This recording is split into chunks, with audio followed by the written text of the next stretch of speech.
Hi dear viewer, how are you? I think we'll get started. You're probably going to be the only one. So the light's not great, unfortunately. I'm going to have to fix that, or at least try. I consider myself an amateur movie maker. I actually have more movies out there than most directors, like about 250. Most of them are short clips on YouTube, right? And then stuff that's really just my own personal stuff. And then there's stuff that I don't even know about that I recorded that's out there. And finally there's my feature length clip on Vimeo. If you go to vimeo.com/ZydeBoy, you'll see, among other things, all of the guitar solos from the band Death's album, The Sound of Perseverance, all put together. It's about 50 minutes long, 15. And you'll also see this thing called Islam, Evolutionism and Amway. And it's a feature-length movie I made, putting together camera video clips like this. Well, I had this thought, my dear viewer, that there's a nice novel way of proving God's existence, and it just keeps coming back to me, keeps coming back to me. Now, why is it important to talk about these things? Well, if there is a God, and there is, it's necessary to understand what our purpose is, obviously, from a selfish perspective. And then there's the perspective of knowing Him in order to thank Him. The third perspective is actually the more important one, which is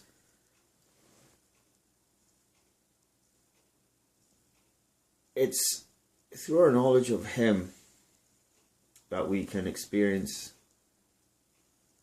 everything. That's really all I'm going to say about it.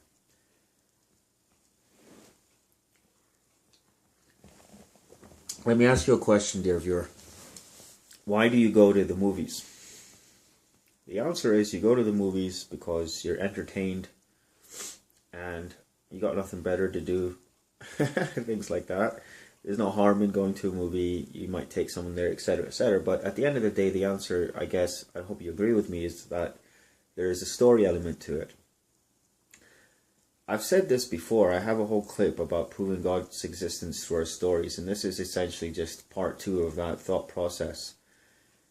What is it about stories that attracts us? Have you ever thought about that? Of course, it's nothing earth-shattering in most people's minds. In my life, it is earth-shattering, because I do believe in a unified theory. And that unified theory is actually not a theory, but a fact, and that fact is God. There's a unified something that ties everything together, and that everything includes intelligence and sentience. How can the universe have created sentience without there being sentient? I mean, can sentience be created by a non-sentient thing? Can life just happen? I don't think it can. It's like saying, for instance, I'm involved in a discussion with an atheist nowadays on my YouTube channel, or at least I'm not involved. He didn't come back, so I don't know if I won that one or just bored him, because he was an extremely intelligent guy. I invited him to have a kind of video conference or some damn thing with me that I could record and put online. In fact, it reminds me of my good friend Denis Mikhailov, and I'm about to fart, so please don't mind.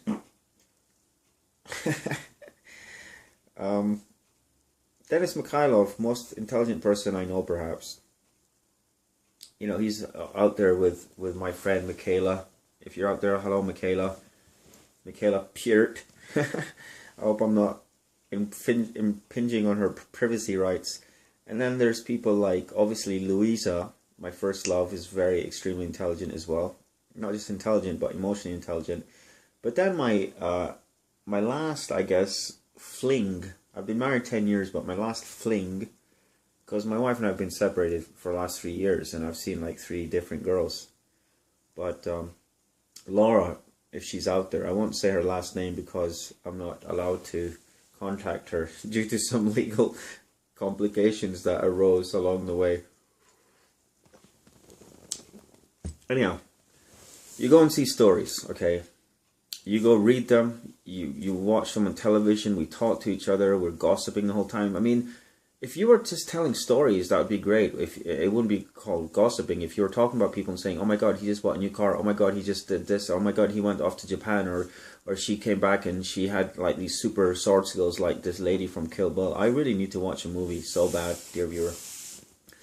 So there's a couple of things going on different levels. I believe this is my opinion. There's the stories, and then there's the value system, and that makes a V. And that is not something you want to do in England, by the way. If you go like that to someone in England, like that's a victory sign. But if you turn it around, it's fuck off. So basically, if you're going victory sign, you're basically telling the people behind you to freaking freak off. Okay, so stories and value system. So it's like I get on a bus and it's like, I'm a brown guy, right? And I've got blonde hair and a ponytail, which I'm extremely proud of, I might as well add. I've lost a lot of my hair in the process, by the way. I started off with way more hair. Oh yeah, Denis Mikhailov, intelligent man, and he's a supreme atheist. And he's atheist, like, what really strikes me about these really intelligent atheists is that they've thought the matter through so deeply and so thoroughly that they're just not interested at all in engaging someone of lesser intelligence just to indulge that person.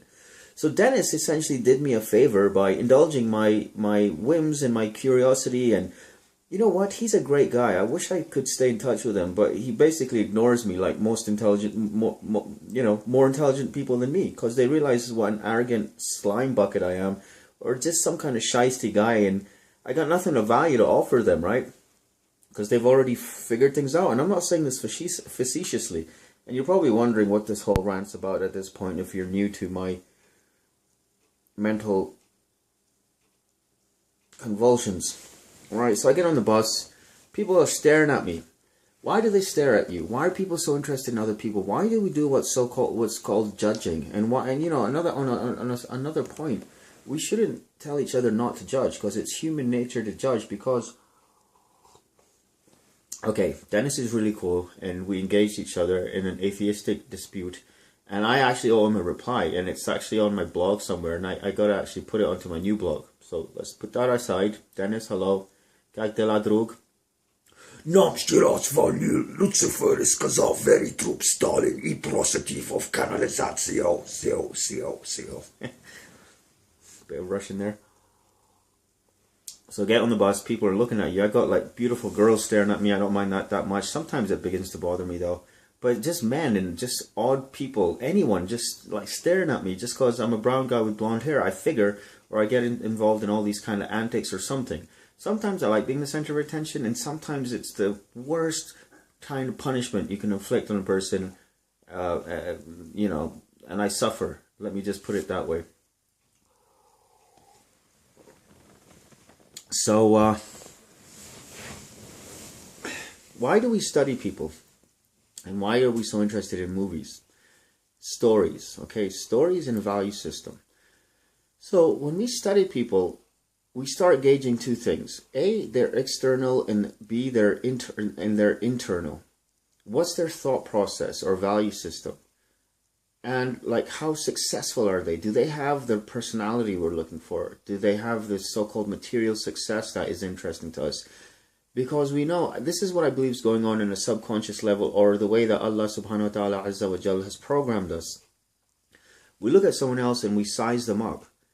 And then we see if we can learn something from that person, or if perhaps we can educate that person. It's an automatic thing that happens. So that's why the whole world is trying to impose their value system on everyone else, and at the same time reject other people's value systems and all this kind of stuff. It's basically about thought process, aka value system, for want of a better term. Fitratullah allati fatara an-nasi alayha, says the Quran, that man's true nature is Islam. All kids are born in Islam. So if you want to see what a real Muslim is, you look at a damn kid.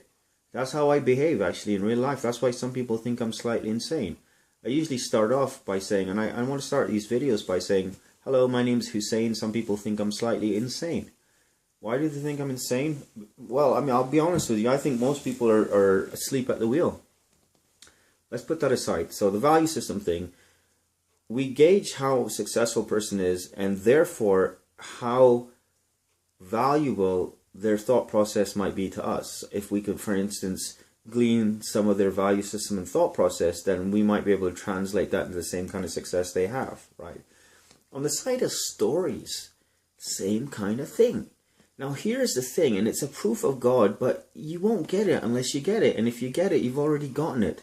It's like Bob Marley said, and it was quoted by Max Cavalera, ex-Sepultura, and the frontman for Soulfly, who's basically, I consider him the Bob Marley of metal. I don't know why no one's come up with that yet, but that's basically what he is.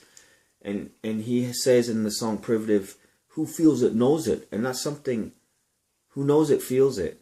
That's something that Bob Marley said, right? It's like the Quran says that basically, Sawa'un alayhim andarthum am lam tundirhum. As for those people who don't feel it or don't believe, it's the same whether you warn them or not, whether you advise them or not, whether you preach them or not, whether you, whatever, counsel them or not. La yu'minun, they're not going to believe, right? They just don't get it. So I can imagine an atheist looking at this clip and saying, what a goddamn idiot. And this guy is the best that the supposed God has to offer, you know, because, I mean, I don't know anyone else but myself who is so interested in this question.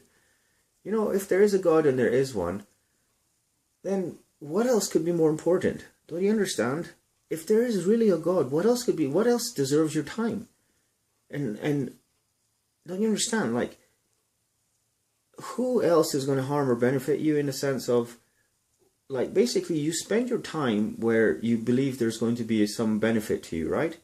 Or you spend your time taking precautions against those things that are going to harm you, right? Is that it? Or I guess we throw in entertainment as well, right?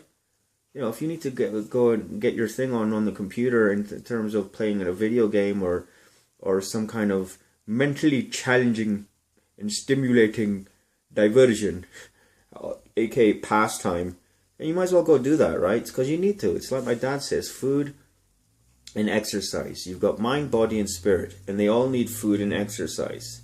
Food and exercise for mental person. Hello. From the mental perspective, crossword might be exercise. Reading newspaper might be food. For spirituality, Imam Ali, peace be upon him, said that the spirit needs food, just like your bodies do. And the food for the spirit is wise sayings. That's what he said. And his are, of course, the wisest as far as Shias are concerned. What's exercise for the spirit? Meditation, praying, thinking, obviously. And food and exercise for the body, that's pretty straightforward. All I'll say is that, you know, if you watch what you eat, you'll never be sick, basically. And what does that mean? I don't know. Just watch what you eat. Pay attention to it. Imam Hussein, peace be upon him, said that you should, before you go to sleep, or at least once in a day, look back on those occasions, those awqat, those situations where you ate something. Like, what did I have for lunch? And then I had a snack here, and then I ate that. If you do that every day, you actually do a double whammy. This is not Carlos Castaneda video. I encourage you to go look at those videos if you want something that's more less nonsensical and less of rambling rants. Because the thing with proving Allah's existence is, A, there's no point in doing it because he's self-evident, and B, everything proves his existence. So you start going down all these different paths, and you'll be like, oh, that's a great, clever thing this eloquent or this wordsmith has come up with to explain his predicament. Whatever. Atheist looking at me is going to be like, blah, blah, blah, blah, blah, but he doesn't feel what I feel. When I pray to Allah subhanahu wa ta'ala azza wa jal, and when I basically express to you that a story is the ultimate proof of God, because they're all the same, don't you understand? Good guy struggles hard, meets disappointments, rises up to the challenge, and blah, blah, blah, blah, blah. And as long as he remains good, he overcomes. Some people go bad, and everyone knows how life works. Why does it work like that? Why is it? Listen to what I'm about to say. Every single dictator dies like a dog. Why is that? Why is that? Why is it? Because it's a consequence. It might be scientific. But, okay, put all the science aside. Of course it's scientific. What do you feel inside here when you're watching a movie? What are you feeling? You feel like you understand hope, and you understand faith and belief and all these things. So without a God, you don't have any of those things. Is that a bit of a stretch? I'm at 15 minutes. I'm done. My name's Hussein. Some people think I'm slightly insane. I don't want your money, and I'm not going to hurt you.